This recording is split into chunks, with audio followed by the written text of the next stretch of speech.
Next question यहाँ पर आप देख सकते हो, electronic configuration of the element technetium with atomic number 43 is. So atomic number दिया गया है 43, एटॉमिक नंबर एक एलिमेंट का है जिसका नाम है टेक्नीशियम। आई थिंक टेक्नीशियम आपकी जो डी ब्लॉक एलिमेंट्स हैं उसमें हैं। डी ब्लॉक एलिमेंट्स में से 4D सीरीज़ में हैं।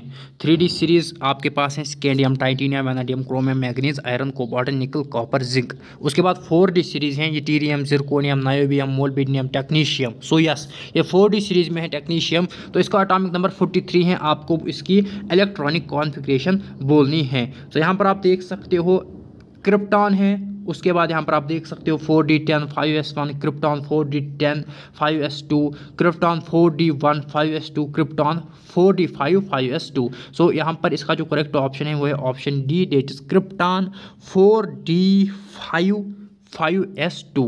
सो ये इसका करेक्ट ऑप्शन है। ये जो एटॉमिक नंबर 43 है, तो यही इलेक्ट्रॉनिक कॉन्फ़िगरेशन है टेक्नीशियम की with atomic number 43, krypton 4D5 5s2। सो यहाँ पर जो एक क्वेश्चन है, आप इस क्वेश्चन को कैसे कर सकते हो। आपको पता है कि क्रिप्टॉन का एटॉमिक नंबर 36 है जब आप नोबल गैसेस में देखते हो। ओके, सो 36 क्रिप्टॉन का है। तो यहाँ पर आपको बोला गया है कि टेक्नीशियम का एटॉमिक नंबर 43 है। सो आपको 43 यहाँ पर काउंट करने हैं। सो 36 तो सेम है, यहाँ पर भी, यहाँ पर भी, यहाँ पर भी, यहाँ पर भी, यानी क्रिप्टॉन सेम है। उसके बाद 36 + 5 मीनस डी के 5 इलेक्ट्रॉन्स, उसके बाद एस के 2 इलेक्ट्रॉन्स। सो यहाँ पर आप देख सकते हो 36 + 5 + 2 is 43। So option D is the correct option. Technetium का एटॉमिक नंबर दिया गया है, इससे आपका यहाँ पर क्वेश्चन सॉल्व हो रहा है एटॉमिक नंबर दे के। एटॉमिक नंबर ये दे भी सकता है, नहीं भी दे सकता है, लेकिन एटॉमिक नंबर इसने यहाँ पर दिया, इससे और ईजी ये हो रहा है क्योंकि क्रिप्टॉन का 36 है, फिर 36 + 5 + 2 इज़ 43।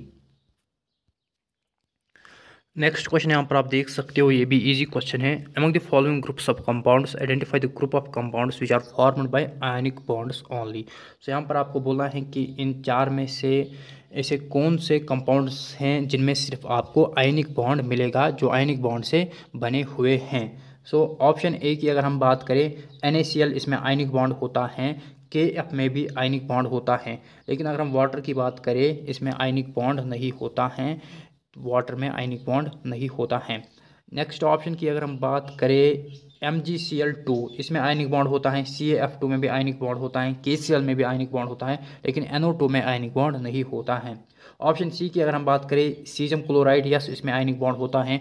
MgBr2, इसमें भी आयनिक बॉन्ड होता है। NaF, इसमें भी आयनिक बॉन्ड होता है। KCl में भी आयनिक बॉन्ड होता है। So option C is the correct option. So इन चारों में से आयनिक बॉन्ड आपको मिलेगा। सो हमको यही ढूंढना था कि ऐसे चार कंपाउंड्स जो यहाँ पर ग्रुप बनाया है, सिर्फ आपको आयनिक बॉन्ड ढूंढना है कि किन चार कंपाउंड्स में सिर्फ आयनिक बॉन्ड आपको मिलेगा। सो आयनिक बॉन्ड की अगर हम बात करें, आयनिक बॉन्ड बनता है between metals and non metals.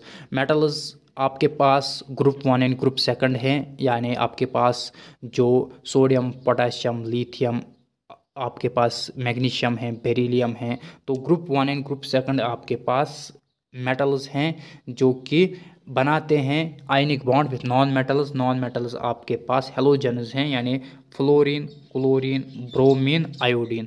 सो ये आपके नॉन मेटल्स हैं। तो यहाँ पर आप देख सकते हो, इसमें क्लोरीन नॉन मेटल है, इसमें ब्रोमीन है, इसमें फ्लोरीन है, इसमें क्लोरीन है। सो जो आयनिक बॉन्ड बनता है, जो इलेक्ट्रोस्टैटिक फोर्स ऑफ अट्रैक्शन इनमें होता है, ये between non metals and metals होता है।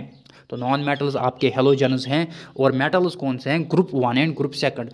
ग्रुप 1 में आपके पास लिथियम है, सोडियम है, पोटेशियम है, बेरिलियम है, मैग्नीशियम है, स्ट्रोंशियम है, बेरियम है। तो ग्रुप 1 एंड ग्रुप 2 आपके मेटल्स हैं, और जो हेलोजन फैमिली है वो आपके नॉन मेटल हैं, ये आपस में आयनिक बॉन्ड बनाते हैं। NaCl कॉमन एग्जांपल है आयनिक बॉन्ड की। ये आप बेसिक से पढ़ते हो NaCl, लाइक छोटे छोटे क्लासेस से आप ये पढ़ते हो NaCl आयनिक बॉन्ड बनाता है।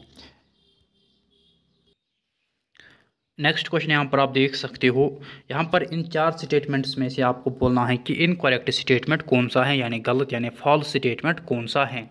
ऑप्शन ए की अगर हम बात करें, ट्रांजिशन एलिमेंट्स, जिनको आप डी ब्लॉक एलिमेंट्स भी कहते हो, 3D 4D and 5D series. सो ये कोऑर्डिनेशन कंपाउंड्स बनाते हैं due to the presence of empty d orbitals in the metal atom. Yes, ये ऑप्शन ठीक है। पहले वाले वीडियो में ही मैंने डिस्कस किया था कि जो ट्रांजिशन एलिमेंट्स हैं या डी ब्लॉक एलिमेंट्स हैं, ये कोऑर्डिनेशन कॉम्प्लेक्सेस बनाते हैं बिकॉज इनमें एमपीटी डी ऑर्बिटल्स होते हैं।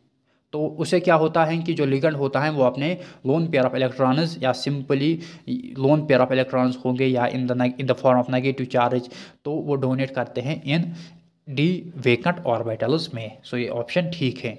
ऑप्शन बी की अगर हम बात करें, coordination compound is formed from the union of Lewis acid and Lewis base, ये ऑप्शन भी ठीक है। लेविस एसिड कौन एक्ट करेगा? सेंट्रल मेटल एटम या सेंट्रल मेटल आयन, क्योंकि ये इलेक्ट्रॉन्स एक्सेप्ट करता है। अकॉर्डिंग टू द लेविस, जो चीज़ इलेक्ट्रॉन्स को एक्सेप्ट करते हैं उसको हम लेविस एसिड कहते हैं, और जो चीज़ इलेक्ट्रॉन्स या जो स्पीशीज इलेक्ट्रॉन्स को डोनेट करेगी उसको हम लेविस बेस कहती हैं। तो लेविस एसिड कौन यहाँ पर है कोऑर्डिनेशन कॉम्प्लेक्स में? सेंट्रल मेटल एटम या सेंट्रल मेटल आयन। और लेविस बेस कौन सी चीज़ है? लिगेंड्स, लिगेंड्स जो इलेक्ट्रॉन्स डोनेट करते हैं to the central metal atom और सेंट्रल मेटल आयन। सो ये ऑप्शन भी ठीक है। ऑप्शन डी की अगर हम बात करें, oxalate ion is an example of bidentate ligand, yes ये भी करेक्ट ऑप्शन है। जो ऑक्सिलेट आयन है C2O4 2 नेगेटिव, ये बाइडेंटेट लिगेंड है या डाइडेंटेट बोलो, क्योंकि इसके पास दो डोनर साइट्स होती हैं और वो ऑक्सीजन 2 साइट्स होती हैं, मीन्स ऑक्सीजन पे नेगेटिव चार्ज होती है। सो ऑक्सिलेट आयन बाइडेंटेट लिगेंड की एग्जांपल हैं, यानी डाइडेंटेट लिगेंड की एग्जांपल हैं, क्योंकि इसमें 2 डोनर साइट्स होती हैं इलेक्ट्रॉन्स को डोनेट करने के लिए।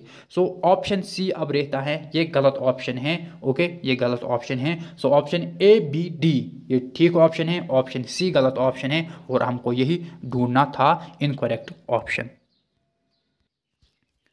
नेक्स्ट क्वेश्चन यहाँ पर आप देख सकते हो, the formula of the coordination compound Prussian blue is, theoretical question है, यहाँ पर कोई कंसेप्ट नहीं है। प्रूशियम ब्लू एक कोऑर्डिनेशन कंपाउंड है, इसकी फार्मूला आपको बोलनी है, या आप कमेंट्स में भी मेंशन करना कि इसकी क्या फार्मूला है।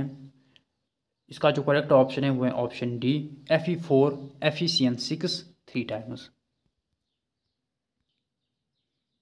नेक्स्ट क्वेश्चन यहाँ पर आप देख सकते हो, read the following statements and choose the correct option regarding the characteristics of catalyst. तो कैटलिस्ट के ऊपर एक क्वेश्चन है, यहाँ पर आप देख सकते हो। आपको इन 4 स्टेटमेंट्स में से करेक्ट स्टेटमेंट बोलना है कि कौन सा करेक्ट स्टेटमेंट है। अगर हम कैटलिस्ट की बात करें तो आपको पता है कि कैटलिस्ट रेट ऑफ रिएक्शन को इंक्रीज करता है by decreasing the activation energy, या आप ऐसा भी कह सकते हो कि ये एक अल्टरनेटिव पाथवे प्रोवाइड करता है जिससे रेट ऑफ रिएक्शन जल्दी होती है, यानी रिएक्शन जल्दी होती हैं। यही कैटलिस्ट का काम है। कैटलिस्ट रिएक्शन में वैसा का वैसा ही रहता है जैसा ये यूज़ होता है, ये खुद यूटिलाइज नहीं होता है, बस रिएक्शन जो रेट रिएक्शन की होते हैं उसको इंक्रीज करता है। इन 4 स्टेटमेंट्स में जो करेक्ट स्टेटमेंट है वो है option C, in the presence of a catalyst the heat evolved और absorbed during the reaction remains unchanged. Heat evolve भी नहीं होती हैं या एब्जॉर्ब भी नहीं होती है, हीट इवॉल्व एंड एब्जॉर्ब ये अनचेंज्ड रहती है। जैसे कि मैंने बोला, कैटलिस्ट का काम सिर्फ रेट ऑफ रिएक्शन को इंक्रीज करना है, ना तो ये इक्विलिब्रियम को चेंज करता है, ना तो गिब्स एनर्जी चेंज होती है, ना तो हीट इवॉल्व होती है, ना हीट एब्जॉर्ब होती है। बस ये रेट ऑफ रिएक्शन को इंक्रीज करता है catalyst by decreasing the activation energy. So option C is the correct option.